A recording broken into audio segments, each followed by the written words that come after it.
Hey there, it's Val from Val's NoisyToys. I'd like to introduce you to Zahjira. I am going to show you some of the mods that I'll be using, the ones that you need to set up when you create a new character. Alright, well, first things first, the place in which Zahjira finds herself is a cell, I guess, and this is from the mod Alternate Start, Live Another Life. She and you, if you should use this mod, will start in this cell where you will, once you've got your character all set up, you will then go and talk to that statue you see in the background. And I'm just going to go into first person so I can go to there. You activate that statue, so you select the start you want, or in my case, I'm going to select Random Start, which does not include the default start. If you want the default start, you'll actually have to select it from the list yourself. And then once we've done that, we go over and we nap in the bed and we start the game wherever we either chose or randomly were chosen to start up. Create a new character.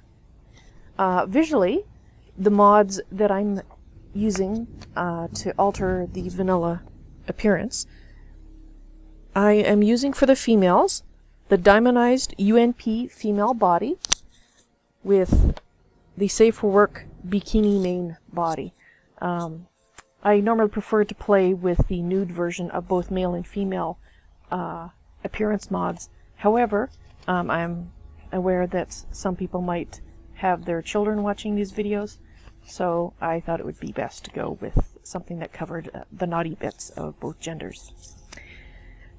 For the males, you will see when I'm actually playing, there are Better Males is the mod I'm using. Beautiful Nudes and Faces, New Hairstyles. That's the full name of the mod. The faces that I'm using are the Genux faces, and I'm using the underwear dash slip. For the faces, for female, I'm using all-in-one face for Dawnguard, Vampire, and Vanilla races, UNP. You can go to my mod list that I have linked in this video as well as on my channel page and actually get links and go and look at these mods for yourself. However, for my purposes today, that's all I will say about the visual appearance mods. When you look at your powers list, when we look at our powers list, we see that there's a number of things that have been added to the vanilla. We have the Aced Build Your Old Game control panel. We have Auto Harvest. And we have Auto Harvest Setup.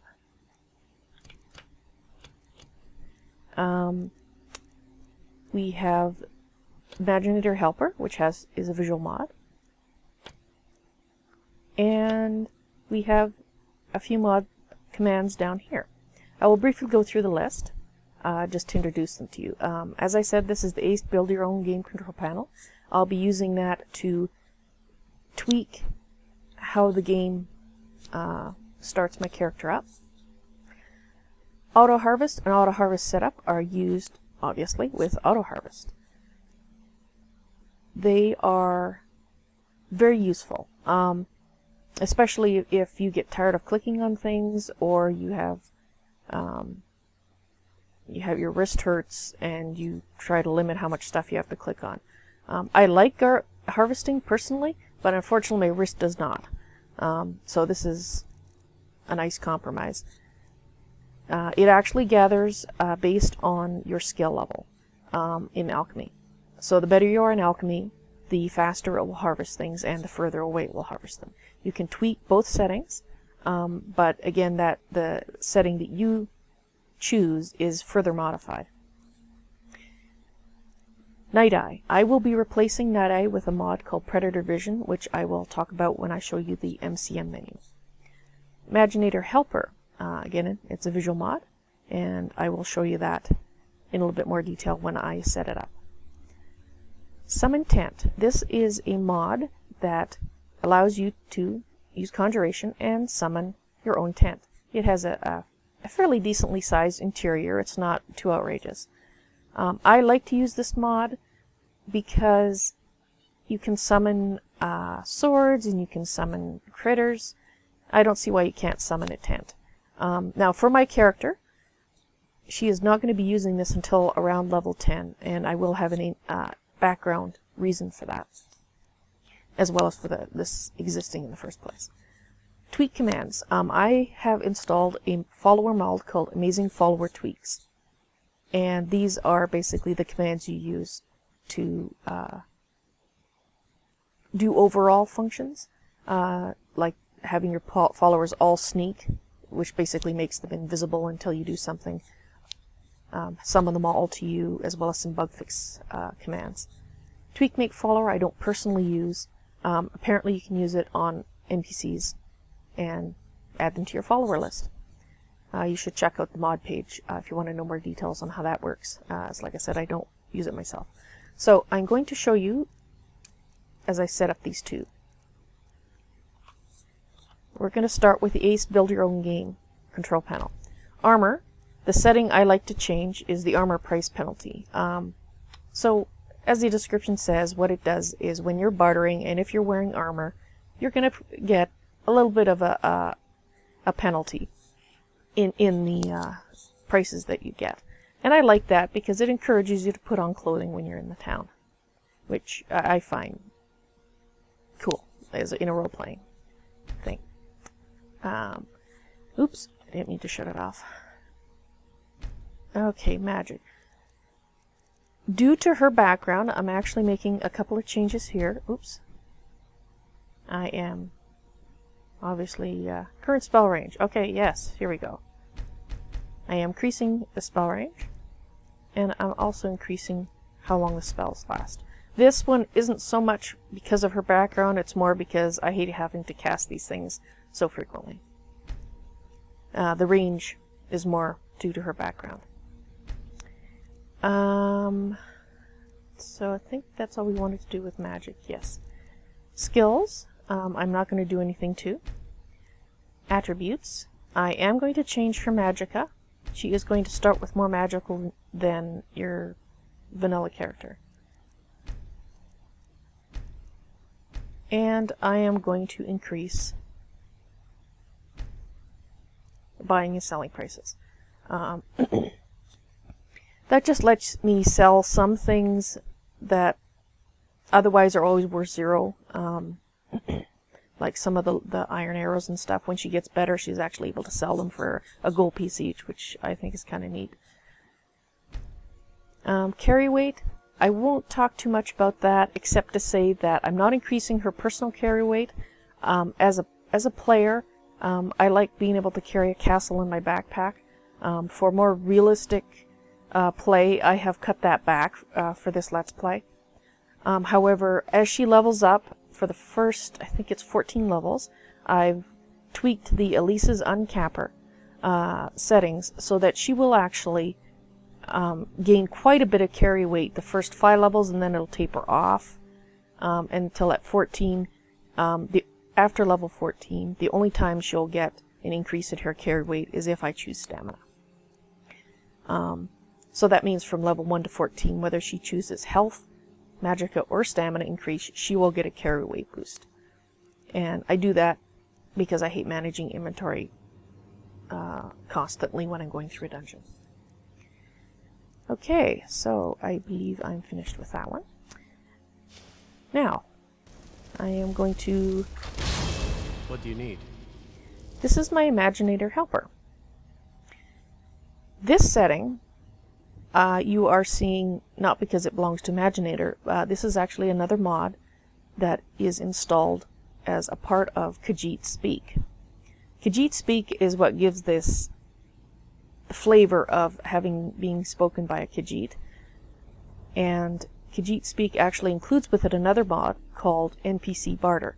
And what that lets you do is, with a lot of the NPCs in the world, you can go up to them and actually barter with them. So you can see if they have ale and buy that because you need it to make flaming arrows or whatever it is that you might want to do. And I like that because you should be able to go around and barter with pretty much anybody if you want to. So we're going to change the Imaginator settings. The two settings I like to change is the preset color scheme. And you should do that first before you do any other adjustments. Pick the color scheme you want. And I like to choose the nice overall enhancement. And then I increase my brightness. This is all based on what you find is being bright enough. For me, I bump it twice to set it to 20. And that's it for my Imaginator. Good day. And he goes away. Okay, so now I'm going to quickly go through the mods. Achieve That is a really nice little mod. It gives you little boosts when you reach various milestones. They're not huge game-breaking boosts by any sense, but they give you nice little rewards. You know, if you get a lot of money, you get an extra 40 carry weight, presumably to carry all your extra gold coins. There are a lot of them, and I won't go through them. I just wanted to tell you about that. Dynavision. This changes the depth of field like a camera, so things that are in focus are crisp and clear, and things behind them are fuzzier. It makes it really... You really have to experience it if you haven't tried it. It looks awesome. These are the changes that I usually make. I like it, but I don't like it quite as strong as it normally starts out with. I turned it off in combat because I figure there's enough going on without having that. For interiors, because it's a smaller area, I like to turn it down. And for running, I like to turn it down to 20% because, well, you're running and you want to be able to see where the heck you're going. I also changed the soft focus speed because I like it faster. And that's it for changes that I make there. Frostfall I will not talk about now. I will talk about later. It is not currently enabled, and it does not enable itself until you either turn it on through the MCM menu here, or at night you look at the sky with the stars for a few minutes. Or, sorry, not a few minutes, 10-15 seconds. And then it'll start up. I'm not enabling it to start with because since I'm choosing the random start with Live Another Life, there is a good chance, 1 in 20, that we're going to end up starting in a shipwreck. And if we have Frostfall enabled, that's instant character death. Because cold water obviously can give you hypothermia, and that happens really quickly. We do not want to do that. Player head tracking is a really nice mod, so when you're in third-person mode, your character looks from speaker to speaker while they're talking. I really enjoy this mod. Predator vision. This is the vision that I like to use with a Khajiit.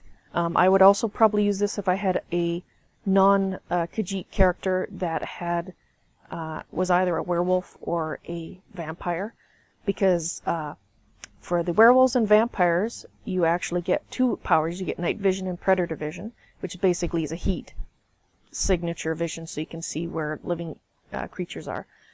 For the Khajiit, you only get the night vision, but I prefer it because it doesn't change the color to that blue grayscale, which I really cannot see anything in. Just my way my eyesight is. So I actually like to change the night vision to a different sound 2. And that's all I do there. Rusty's auto harvest. I'm not starting it, having it turned on when we start. However, when I do start it, I usually have it turned on for everything except veggies. Let's see, Sky UI. Very quick. This is the only thing that I tend to change, and I do that while I'm playing for when I'm selling. If I sell a stack of items that's worth a decent amount of coin, I will change this to 1, so I sell them individually. That way you get the Speechcraft skill bump for each item. If you sell it as a stack, you get 1 skill bump, and that's the same as if you sold an individual item. And, well, if I'm selling something worth enough, I want to get the actual skill bumps that I should be getting. Dance of Death. this mod, if you have Skyrim installed, you do not want to run the perk restriction system. Basically, that just determines, as you go up and select perks in the various weapon trees, which kill moves you can see. So it opens up new kill moves for you as you level up and spend your perks in the tree. Since Skyrim has extensively changed the perks, renamed and repurposed the vanilla perks, using the PRS from Dance of Death is not a good idea. So I've got that turned off. And that's all I change. And Unread Books Glow. This is a really nice mod. What it does is it makes spell books, skill books, quest books, and plain books all glow with slightly different colors if you have not read them. So when you're going around a house or in a shop or something and you see books lying around, you can easily tell, have I read those or not? Wet and Cold. This is a really great mod. It works, it works with Frostfall, and that's why the drips and steam, are currently turned off. The reason is Frostfall will actually take over that functionality. But what Wet and Cold does is it lets you have a little, when you're in a cold area, when you breathe out, you see some mist. When you go in water and get out of it, you're dripping wet, and you look dripping wet, and you sound wet. And NPCs, if it's raining out, they'll put on a cloak or a hood, or if it's snowing, they'll put on a fur cloak. It just makes it so much more immersive when you see the NPCs making changes based on the weather. This one is basically a mod by the same author as Wet and Cold that's designed to plug into the Wet and Cold, and it works for Dragonborn, and basically it adds the same functionality to Ash Storms. You know, the NPCs put on cloaks, you can't see as well when you're getting dust in your eyes. It's just really a fun mod to have, I find. Alright, so I believe we are all set up, and I'm going to save that. And I think next time we talk, we'll be in the voice of Zahjira.